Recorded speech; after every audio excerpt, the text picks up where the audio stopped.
আসসালামু আলাইকুম। আশা করি আপনারা সবাই ভালো আছেন। আল্লাহর রহমতে আমি ভালো আছি। গত ভিডিওতে দেখিয়েছি যে কিভাবে গুগল ম্যাপস থেকে ফটো ডাউনলোড করতে হয়। আজকের এই ভিডিওতে দেখাবো যে গুগল ম্যাপস থেকে কিভাবে ম্যাপস ডাউনলোড করতে হয়। আপনার যে কাঙ্ক্ষিত ম্যাপসটি আছে সেই ম্যাপসটা কিভাবে ডাউনলোড করবেন। ধরুন আপনি কোনো ক্লায়েন্টের কাজ করতেছেন, সেই ক্লায়েন্টের কাজের জন্য যদি ম্যাপটা আপনি ইউজ করতে চান, ওই ম্যাপে যে ক্লায়েন্ট যে লিঙ্ক দিবে সেই লিঙ্ক আমি এখানে আমি কাজ করতেছিলাম, সেটার আমি নাম লেখা আছে ফরচুন মল, এটা আমি লিখে দিলাম। দেন এখানে দেখুন যে ফরচুন মলের যেই লোকেশন, সেই লোকেশনটা চলে আসছে। আমি এই যে ইয়েটা আছে, যে ম্যাপটা যে নোট পিসে বুঝতে পারতেছেন যেটা, এইটা কিভাবে ডাউনলোড করবো, এটাকে ডাউনলোড করবো কিভাবে, এই দেখুন এইভাবে কিন্তু যদি মাউসের রাইট বাটন ক্লিক করি কোনো অপশান নাই ডাউনলোড করার। আবার ফটোর ক্ষেত্রে যেভাবে ছিল যে যদি এটাতে ক্লিক করি, দেখুন এই যে ফরচুন মানে আমি ক্লিক করবেন, কারণ ফটোতে যদি আমি ক্লিক করি তাহলে কিন্তু এখানে একটা অপশান ছিল ডাউনলোড করার মতন, যেখানে ক্লিক করার পর রিপোর্ট দেওয়ার পর তারপরে লিঙ্ক কপি করে একটা ওয়ে ফলো করার পর ডাউনলোড হতো। বাট এটাতে কিন্তু এরকম কিছু নাই। ম্যাপে যদি খেয়াল করেন যে এরকম কিন্তু কিছু নাই, কারণ আশেপাশে কোথাও ক্লিক করার কোনো অপশান নাই। সেটাতে কী করবো, এটা ডাউনলোড করার জন্য সরাসরি মাউসের রাইট বাটনে ক্লিক করে প্রিন্টে ক্লিক করে দেবো। প্রিন্টে ক্লিক করে দেওয়ার পর দেখুন যে এই যে ম্যাপটি এখানে এখন শো করতেছে, এই ম্যাপটা মূলত ডাউনলোড হবে।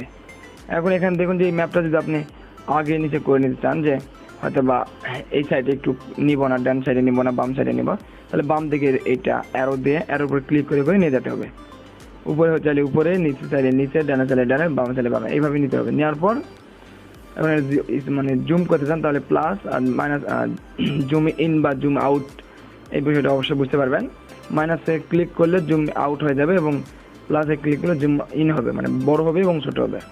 সো এটা করে নেওয়ার পর ঠিক করে নেওয়ার কতটুকু নেবেন সেটা আপনি ইচ্ছে, এটা করে নেওয়ার পর আমি এটা রেখে দিলাম এমনি বোঝার জন্য, যেন ভালো লাগে দেখতে, সেরকম রেখে দিলাম।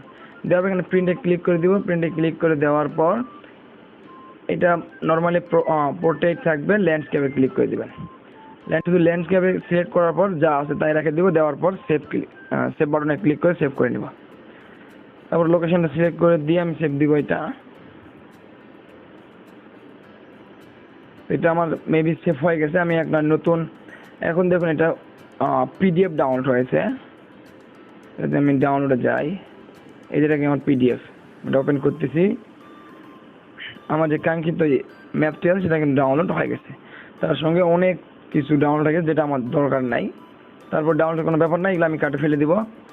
সো এটা আমি কীভাবে এখন নিব, এখান থেকে স্ক্রিনশট নিয়েও কাজ করতে পারবা, অথবা ফটোশপে গিয়েও ইমেজটা ক্রপ করে রেখে দিতে পারবো সারা জীবনের জন্য। যদি লাগে তাহলে এটাই রেখে দিতে পারবো, আর যদি না লাগে আর এটাই শুধু একটা ইমেজ ক্রপ করে শুধু আপনার কাঙ্ক্ষিত প্রজেক্টের জন্য ইউজ করতে পারবেন। ওকে, এখন এইটা জেপিজিতে কনভার্ট করার জন্য আমি আপনাদের সঙ্গে একটা ভিডিও শেয়ার করেছিলাম যে কীভাবে জেপিজিতে পিডিএফ করা যায়। সেই ওয়েবসাইটটি যদি ফলো করেন তাহলেই ওই ওয়েবসাইটেই জেপিজি পিডিএফ থেকে জেপিজি কনভার্ট করা যাবে। সো এটা আমি ওপেন করে নিচ্ছি, পিডিএফ টু জেপিজি। এই ভিডিওতেই দুইটা জিনিস জানা হয়ে গেল।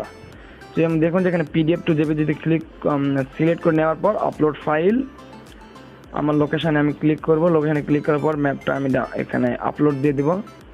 এখানে আপলোডিং হয়ে যাচ্ছে। যখন এই ডাউনলোড অল বাটনটা এনেবল হবে তখন এখানে ক্লিক করার পর একটা উইন্ডার ফাইল বা জিপ ফাইল ডাউনলোড হবে। জিপ ফাইল ডাউনলোড হওয়ার কারণ হচ্ছে যে ওর ভিতরে অনেকগুলো ইমেজ আসার জন্য জিপ ফাইল ডাউনলোড হবে। তো তারপর সেভ দিব। সেভ দেওয়ার পর ফাইল লোকেশনে চলে যাব। আমি হওয়ার পর এখন ফাইলের লোকেশনে আমি চলে যাব। দেন এটা আমি এক্সট্র্যাক্ট করে নিব।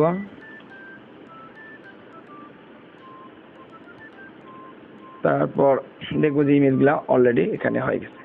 সো এখন আমি ফটোশপে যাব। ফটোশপ থেকে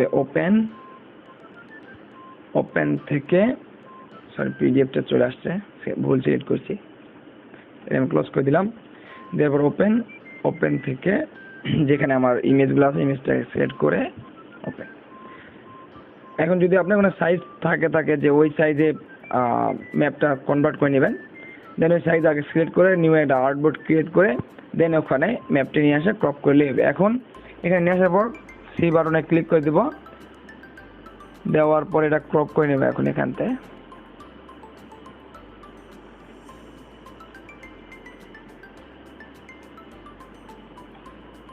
এখানে ওকে।